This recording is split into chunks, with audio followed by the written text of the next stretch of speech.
जत शहरामध्ये दहीहंडीचं नियोजन आमच्या सर्व सहकाऱ्यांच्या माध्यमातून आज करण्यात आलं। अत्यंत उत्स्फूर्त प्रतिसाद आमच्या लाडक्या बहिणी असतील, तरुण मंडळी असतील, लहान लहान मुलं असतील, वडीलधारी मंडळी असतील, अत्यंत मोठ्या प्रमाणामध्ये लोकांनी प्रतिसाद दिलेला आहे। मी सर्व तालुक्यातील मंडळींचं मनापासून आभार व्यक्त करतो। जत मध्ये माननीय ग्रामविकास खात्याचे मंत्री आवर्जून या दहीहंडीला भेट देण्यासाठी आले होते, वेळात वेळ काढून। माननीय जयाभाऊ, माननीय शेतकऱ्यांचे कष्टकऱ्यांचे नेते सदाभाऊ, आमचे सर्व सहकारी मित्र आणि विशेषतः जे अत्यंत लोकांच्या मध्ये लोकप्रिय आहेत ते गायक संजूभाऊ राठोड, दुसरे लोकगायक आहेत की ज्यांचं लोकांच्या मनावरती ज्यांनी अधिराज्य मिळवलेलं आहे।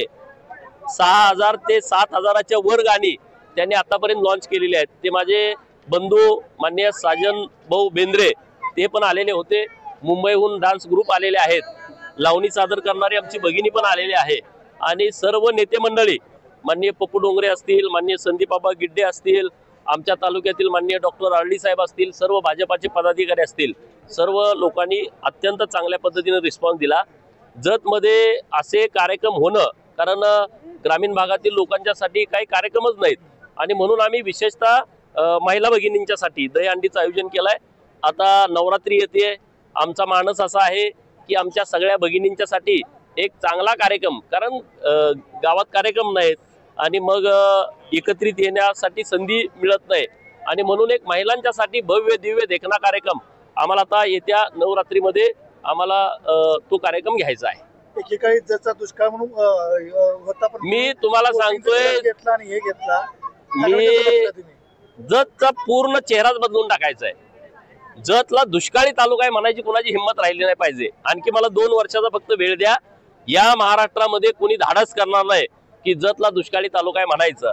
आणि आमच्या तालुक्यातल्या लोकांच्या मध्ये हिंमत आहे, ताकद आहे, शक्ती आहे, संघर्ष करण्याची प्रवृत्ती आहे, लढण्याची त्यांच्यामध्ये हिंमत आहे।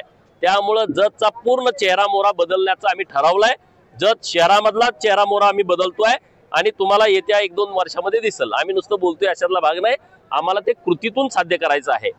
आमच्या लोककला जपल्या पाहिजेत, आमच्या ज्या परंपरा आहे, दहीहंडी आमची परंपरा आहे आणि ही परंपरा जपली पाहिजे या दृष्टिकोनातून या कार्यक्रमाचं आयोजन केलेलं आहे। सर्व सण उत्साहात चांगल्या पद्धतीने साजरे व्हावेत यासाठी आम्ही सगळे